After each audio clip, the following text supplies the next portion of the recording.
of the questions that really one looks at when one is starting to implement and develop agricultural lending is how to get institutional buy-in at the startup. How do you get the institution, which may be a commercial banking operation, which is moving into this new activity, could be microfinance institution. All the institutions generally have existing management information systems, existing personnel, existing ways of doing business. So how do you go ahead, and what are the key issues that you would say have to be addressed in order to get management buy-in? In my case, for Yapı Kredi, it was a must to establish agricultural banking, since we have nearly 240 branches in rural areas. And in 2009, the executive thought that it would be not a healthy way to help this issue with SME bankers, since actually I had worked for 3 banks, and in all of these, the banks first started agricultural banking with SME bankers or either small business bankers who deals with small retailers, merchants, artisans. Yes. But just in a year, all of the banks started to have high default rates and non-performing loan rates, since they couldn't understand the agricultural cycle, the farmer. So it was a must to establish. So it's not an easy task to convince the executives to establish a separate agricultural unit, marketing or lending. So the idea behind establishing agricultural banking is that, for us, a necessity for Turkey.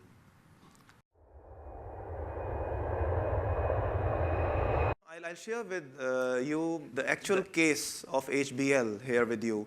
Because if you remember, I mentioned that we were a nationalized bank. We got privatized, and we started off with this revamping of the business. While we starting the revamping, the most important bit was how to come up with a very robust organization structure for rural finance, rural banking. And while doing so, we realized that if we want to continue with this business line in a business-like manner, it has to be an independent, separate group altogether, which should be given as much importance as any other business group in that bank. So, in our case, had agriculture or rural banking reporting into SME or corporate, it wouldn't have served the purpose. It wouldn't have, it would have defeated the purpose of coming up with a specialized department. We also believed that we have to have distinct specialities within that department. So what we did was that we came up with multiple functions such as sales, collections, recoveries, MIS, product development, product management. So there's distinct functions which looked after their own specialities within rural banking.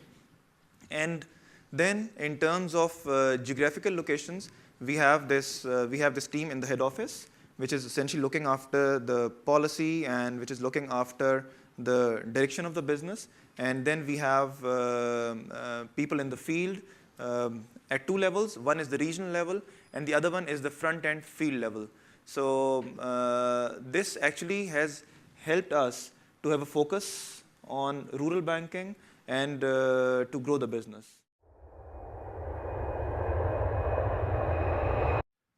I'll treat the ABSA experience within the Barclays environment, and I would mainly focus on the activities outside South Africa, because what we had was that we had a good, strong agribusiness in South Africa, but the experience outside South Africa within the group was very poor in that the business had withdrawn or reduced agricultural activities. So it was more of a reintroduction, and it's a reintroduction in an environment where the point was that experience has been very high losses, but while in South Africa, it's a very good performing business. So it's a question of how differently could they approach agribusiness in a new environment. So it's been a process of getting management buy-in from a point of view of saying, how do you manage the portfolio in such a manner that it actually performs well and the risks are well mitigated? And it was more of finding a way in which we export the South African model into the businesses. One of saying that ensuring that there's a good understanding, good knowledge within the business, because previously you'd find that that was the lacking aspect. Because our view has been that in whatever we set up, the model has got to be backed by a good understanding of agriculture, strong knowledge base. And once we then get into say, how do you create a strong knowledge base, what we've worked into say is, would grow in phases and look at how we leverage the knowledge base that is within South African environment and starting to grow the business outside South Africa, but encouraging each of the countries to start building their own knowledge base. And that's going to be a process. I wouldn't say we are there yet, but at least we now have the buy-in of knowing that that's going to be the process.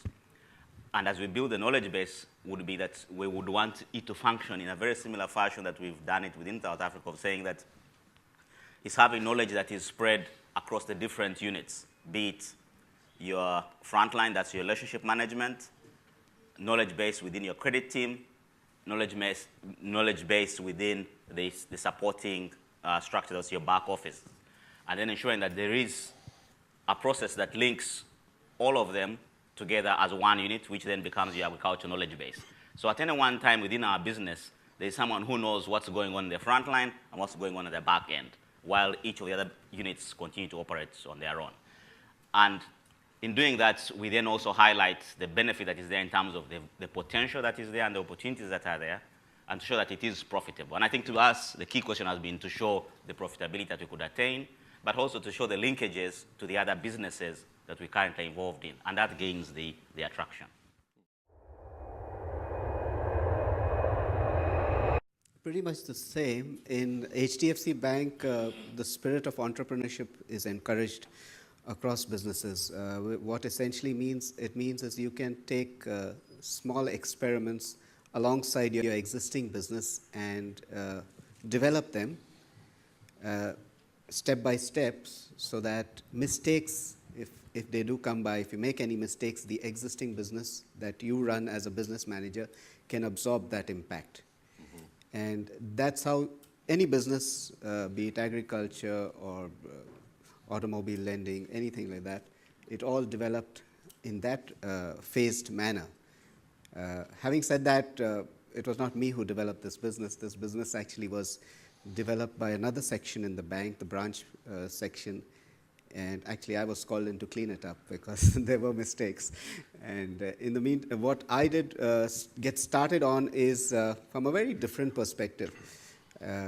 We started out on cash management, and in cash management, one of the segments that I got called in to head was a rural cash management correspondent banking network, which essentially dealt with a lot of cooperatives.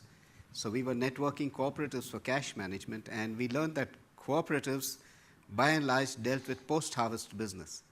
So from that, I took some initiatives to start warehouse receipt, and we developed the warehouse receipt and the ag processor business, having learned from the cooperatives who were networking with us. So we actually ate into their business, which was not so good. But that experience then, the management felt that we were the right guys to clean up the mess on the ag lending side when that happened. And that's how we managed to bring it all together and actually created the supply chain. Even in supply chain, it is early days. At this point in time, supply chain is not making money for us the way we expect it to make. And that money is being absorbed by the regular agriculture standalone lending to large farmers. And we're using supply chain to lend to small farmers. The supply chain will break even by middle of next year, and then it will start contributing to the main business. So it's small mistakes, learn from those mistakes, expand, start making money, and start self-generating. And that's neutral to any business. So if you can do that with agriculture, then you're pretty much... So if I could just summarize today the experiences and recommendations, it's really, you had portfolios already, the operation was making some agricultural loans. It was identified as an opportunity for growth and development, and then it was sort of a step-by-step process, and then management was carried along, the credit committee was carried along, and the board was carried along, Exactly. eventually getting a budgetary allocation Yes. and a centralized unit.